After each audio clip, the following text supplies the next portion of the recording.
why is it said that music and dance is not allowed? Sister asked the question that why is it in Islam that music and dance are prohibited? First I'll come to music, then I'll go to the dance. As far as music is concerned, our beloved Prophet Muhammad said that the musical instruments, as a general rule, they are prohibited, except he gave permission for the duff. That's the one-sided open drum, called as duff or duffli. Besides that, the Prophet prohibited because if you analyze, it takes a person away from the remembrance of Allah subhanahu wa ta'ala, from the remembrance of Almighty God.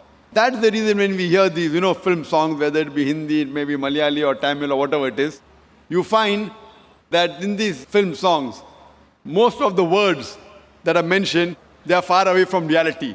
The hero tells the heroine, "Main tumhare liye chand tod ke leke aunga, main tumhare liye sitare tod ke leke aunga, I'll get the moon for you, I'll get the star for you." We know it's not possible. No man can get the star or the moon for his lover. But yet, we keep on repeating because of the ambience, because of everything. So because of this, general rule is that the music does take a person away from Allah subhanahu wa ta'ala. That is the reason a beloved Prophet prohibited musical instruments except for duff.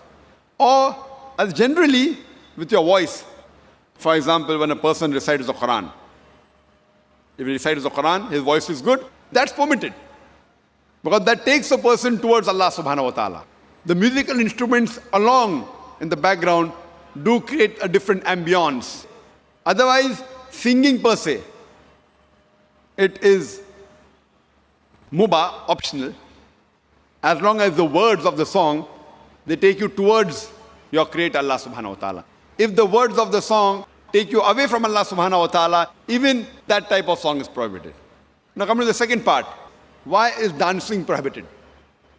There is no verse in the Qur'an or no hadith that I know of which says dancing per se is haram. But normally, because people dance to show to the other people, we have dance performance on the stage, where as you Bharatnatyam. Now you're doing Bharatnatyam on the stage and thousands are watching you. So normally in terms of the hijab reason, we wouldn't like to expose our ladies, our mothers, our sisters, our daughters on the stage and thousands of people looking at them. So any profession in which the body is used as a show, as to entertain the people, it is prohibited.